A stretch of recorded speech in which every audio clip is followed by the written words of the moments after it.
Viewers and subscribers, welcome back to the Sports Perspective TV. As always, thank you for tuning in. Really appreciate you taking your time out to watch the video, and interacting with the video as well. Right, so in this video, the first T20 is up on us.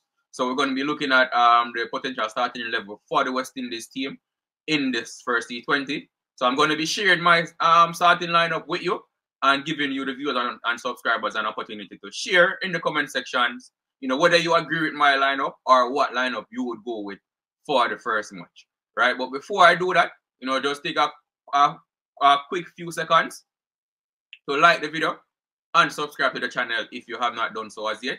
Free and simple and easy ways of supporting the channel, but they go a far way. So just take a few seconds to do that, then I'll get straight into the video.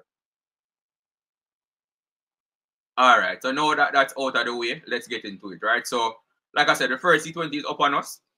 And this squad, when I did the video about sharing the squad, I did say this level will be hard to pick, for a lot of reasons. There's a lot of competition for places. A lot of players are in good form, right? But only level players can play from a 15-man squad, right? So no matter how you look at it, a few players who have performed well, will definitely have to sit out this first match. But the good thing is it's a long series, so that will give the coaching staff, room to experiment with different players and different combinations, right? So without further ado, this is the lineup that I would go with. So opening, I think that goes without saying. When you look at the lineup, it would definitely be Evan Lewis and Brandon King as the openers for me.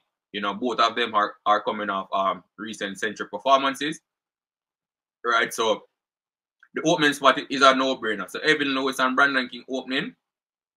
At number 3, of course, that spot is for Nicholas Pooran. Without any doubt as well. Nicholas Pooran would occupy that number 3 spot for me. Number 4, I would bring Captain Robman Powell, right? So Robman Powell being the captain, he'll definitely be in the lineup. So Powell will be at 4. At 5, Rutherford. I think Rutherford keeps his spot in the T20 team, right? Rutherford has been in too good of a form, to not keep a spot in the T20 team. He didn't get much opportunity to bat in the ODI series, but when he did bat, he made a quick fire 50, right? So Rutherford definitely keeps his spot in the T20 team as well for me. At number 6 now, and this is where it starts to get a bit tricky, right? I would say, because it really depends on how much bowling depth the coaching staff want to have in their lineup, right?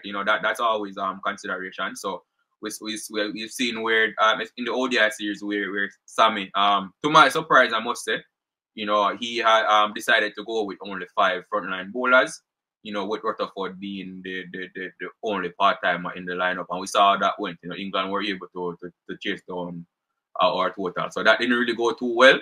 So will they do that in the T20 series? I don't know. But for me personally, I would go with Shimron Hetmyer at number 6 as well, right? Yeah, so Hetmyer would be at number 6 for me. So I'm going into the match with 5 bowlers. Whether or not they'll decide to do that, I don't know. So Hetmyer at 6, Rutherford at 5 for me. At number 7 is Andre Russell, right? So Russell comes in at number 7. And then you get to the bowlers, right? You have Russell at 7. Then, Matthew Ford. I'll give Matthew Ford a chance in this first T20, right? Man of the series in the ODI format, taking the most wickets in the series, right? So he's in good form. So Matthew Ford at number 8 for me, right? Then, of course, you have Gudakesh Moti and Akil Hussain, right? So that would be the 9 and number 10 spots. And then the last spot, right? And it's really a toss-up, right? Because when you think about all the bowling options that we have, right? So I have not named Barastan Chase as yet, no Romario Shepherd or Shamar Joseph, right? So all 3 of those players, are fighting for that last position. And so far I've named 2 pacers and 2 spinners, right?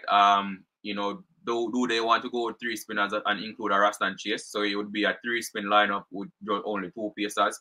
I don't know, right? But the last spot for me, I'm going to give it to, and this is depending on, because I'm not sure how fit he is either, right? I would have given it to Shepherd, right? But I'm not sure about Shepherd's fitness right now, right? So the last spot for me, I'm going to go with Shamar Joseph, right? I'm going to go with Shamar Joseph for the last spot, right? So that would be my starting 11 for this one. So just going over it again, it is Brandon King, Evan Lewis, Nicholas Pooran, Ravman Powell, Sheriff Rutherford, Shimron Hetmyer, Andre Russell, Matthew Ford, Budakesh Moti, Akil Hussein, and Shamar Joseph. So with that lineup, it means that there are only 5 frontline bowlers in the lineup, right? You know, Ravman Powell and Sheriff Rutherford both can turn their arm over, but you know, I wouldn't advise them doing that. You know, so we would just have to gamble on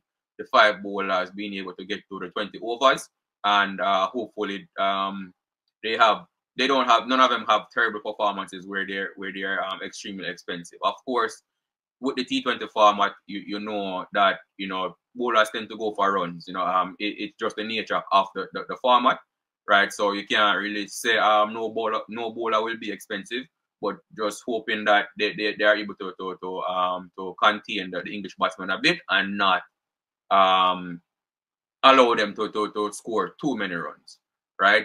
But yeah, I think that's the lineup that I would go with. You know, definitely let me know in the comment section if you agree with that lineup, or like I said, the lineup that you would pick instead, right? You know, it was definitely hard to leave out a Rastan Chase, you know, considering how well he has done with us, especially with the ball, right? I think the bowling, Chase's bowling, you know, has been an underrated part of his game. And we saw it in the Sri Lanka series. We saw it in the ODI series again against England as well, where Chase's bowling, you know, has actually come up trumps for the West Indies team, you know, and his bowling is definitely improving. And I would not be surprised if he is included in the 11 for that reason, for his bowling, right? But you know, like I said, it's a strong team, a lot of competition for places, but that's the 11 that I would go with. Again, right? Definitely share in the comment section, you know, what 11 you would go with, or if you agree with my 11. So my 11 again, before I end the video, King, Lewis, Pooran, Powell, Rutherford, Hetmyer, Russell, Ford, Moti, Hussein, and Shamar Joseph. That's my 11. Share your starting 11 in the comment section, and let's see how the game goes later on when the first T20 begins, as West Indies look to win both series, home series here in the Caribbean. As always, thank you for tuning in. Do remember to like the video, subscribe to the channel, and don't be shy. Share your thoughts in the comment section. Thank you, and I will see you in the next video.